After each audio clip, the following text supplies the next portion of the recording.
Annonceurs, entrepreneurs, promoteurs et chefs d'entreprise, choisissez dès à présent votre meilleur partenaire média, Idéal Production. Idéal Production est basé à Cotonou au Bénin. Idéal Production.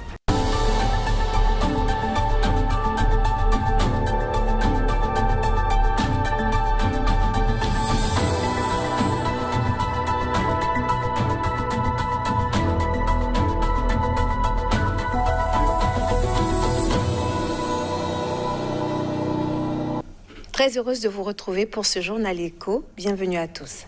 Malgré le plongeon de la livre turque après le limogeage du gouverneur de la Banque centrale, la Turquie veut maintenir un régime de change libre.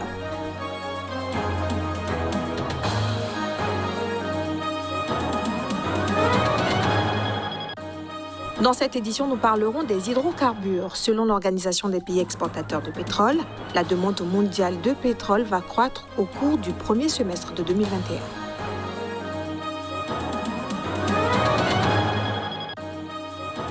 Il s'agira également dans ce journal du Rwanda et de sa filière café. Le pays bénéficiera d'un soutien de 2 millions d'euros de l'Union européenne.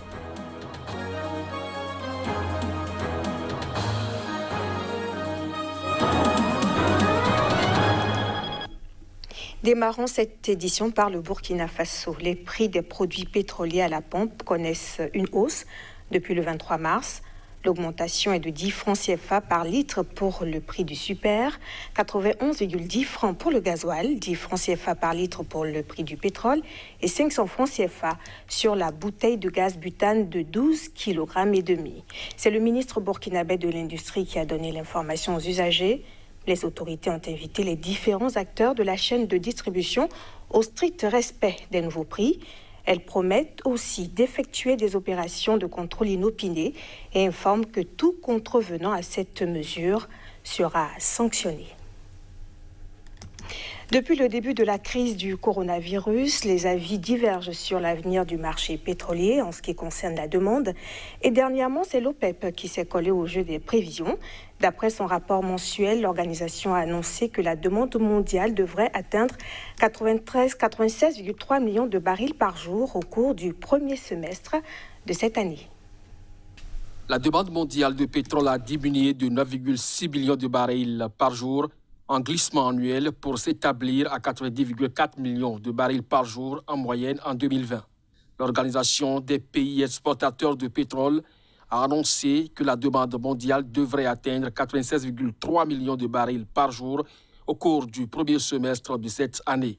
Au cours du second semestre, l'OPEP prévoit une augmentation supplémentaire. Si les nouveaux pronostics du cartel sont avérés, cela représenterait donc une hausse importante.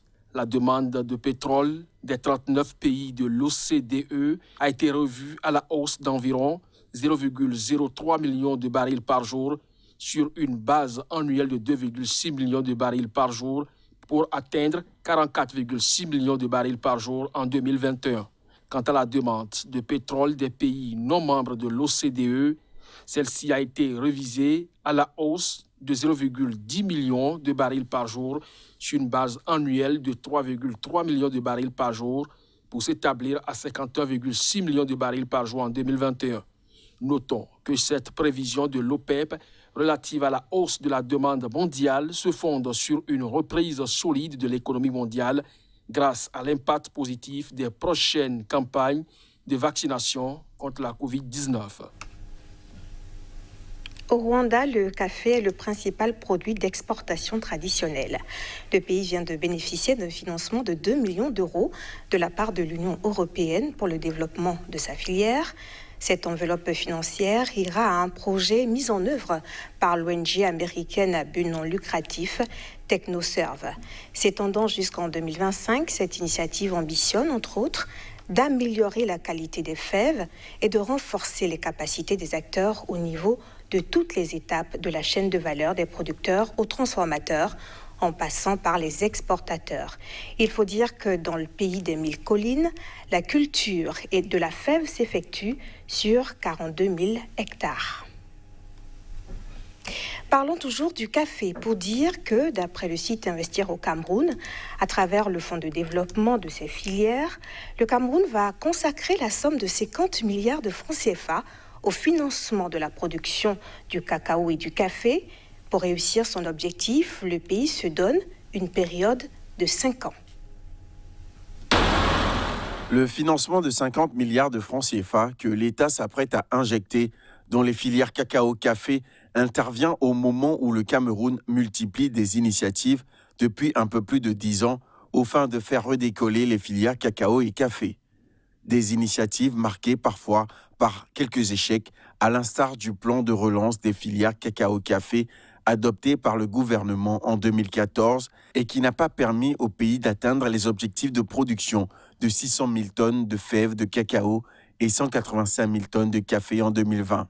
En 2019, par exemple, la production cacaoyère a culminé à seulement 365 000 tonnes selon les statistiques officielles. Pour augmenter sa production cacaoyère, le Cameroun, qui se donne 5 nouvelles années pour cette fois-ci dépasser l'objectif de 600 000 tonnes annuelles, devra fournir plus d'efforts au plan financier. En effet, les 50 milliards de francs CFA annoncés ne représentent qu'une infime partie des 600 milliards de francs CFA requis pour financer le plan de relance des filières cacao-café 2015-2020 adopté le 30 septembre 2014. Ce plan s'articule autour de l'accroissement du financement de la recherche, la production et la distribution à grande échelle des plants produits à partir de semences améliorées ainsi que la création de nouvelles et grandes plantations. Nous restons au Cameroun, comme d'autres États africains tels que Djibouti, l'Angola, la République du Congo, l'Éthiopie. Le pays est fortement exposé aux prêts chinois. Selon la Banque africaine de développement, la Chine détiendrait à elle seule 61,3% de la dette bilatérale du pays de Paul Biya. Selon les statistiques publiées par la Banque africaine de développement dans son rapport 2021 sur les perspectives économiques de l'Afrique, la Chine détient à elle seule 61,3% de la dette bilatérale du Cameroun. Ce chiffre correspond, souligne la même source, à 27,4% de la dette totale du pays.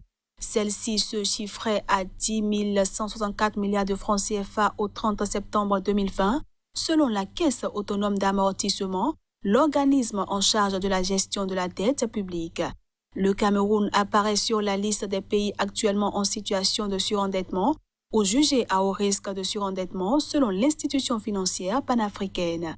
Cette grosse dépendance du pays vis-à-vis des prêts chinois est apparue au début des années 2010 avec le lancement dès 2012 de grands projets d'infrastructure. La construction, entre autres, de tous ces barrages hydroélectriques, ponts, routes, ports de Kribi a été financée par la Chine, notamment la banque publique Eximbank China. En juillet 2019, pour desserrer les taux des remboursements autour du Cameroun, cette banque chinoise a dû restructurer la dette à elle due par le pays. Selon le ministère camerounais de l'économie, la banque publique chinoise d'import-export a accepté de rééchelonner 70% de la somme que devrait lui rembourser le Cameroun sur la période allant de juillet 2019 à mars 2022.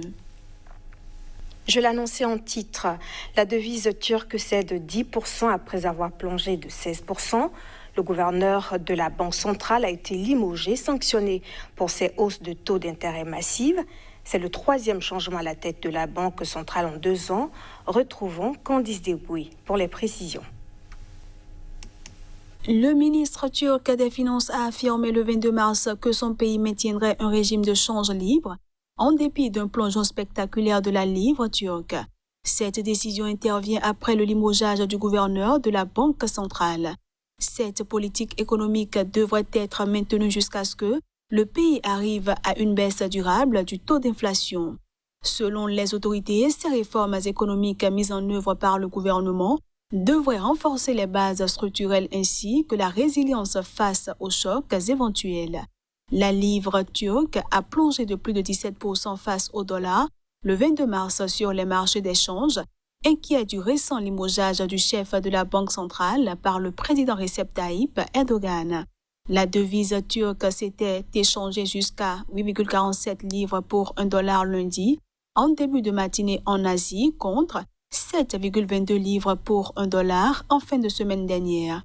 Elle s'est reprise quelque peu par la suite, remontant à 7,8 livres, peu après 6 heures GMT.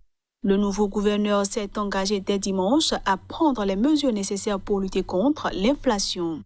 Couplée à l'érosion de la livre turque, elle a entamé la popularité du président Erdogan. En février, l'inflation s'élevait à 15,6% en rythme annuel. L'Angola est le premier pays bénéficiaire de l'initiative de suspension du service de la dette. Merci de rester avec nous, on en parle tout de suite.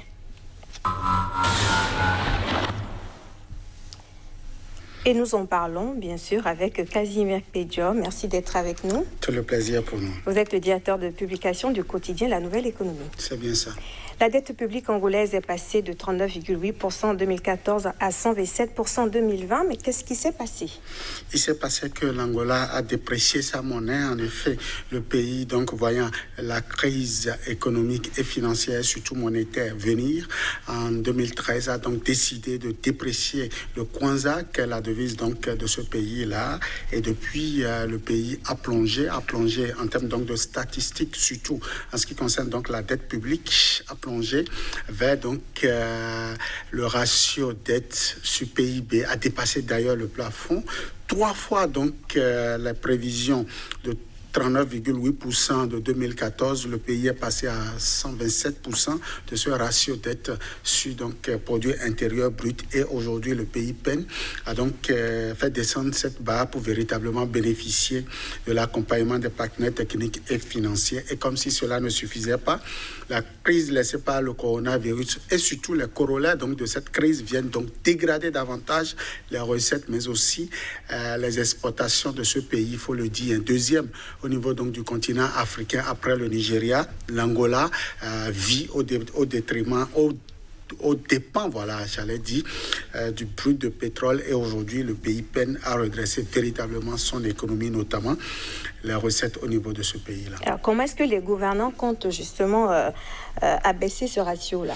Mais s'ils ont trouvé donc le mécanisme, déjà il faut le dire, ils sont passés à 20% donc en termes de dépenses de l'État entre la période 2019 et 2020, contre 40% au cours de la période 2013-2014, et donc c'est véritablement consistant, ce qui convient donc d'appeler les mesures donc draconiennes en ce qui concerne la réduction des dépenses du pays. Mais contre toute attente, le pays est allé donc négocier une série de moratoires au niveau donc de Club de Paris, ce qui a permis d'ailleurs, ce que vous disiez tantôt, d'abaisser, de revoir donc la cagnotte du pays en l'inscrivant donc au niveau des pays qui bénéficient de l'initiative de suspension du service de la dette. Merci beaucoup Casimir Pédio.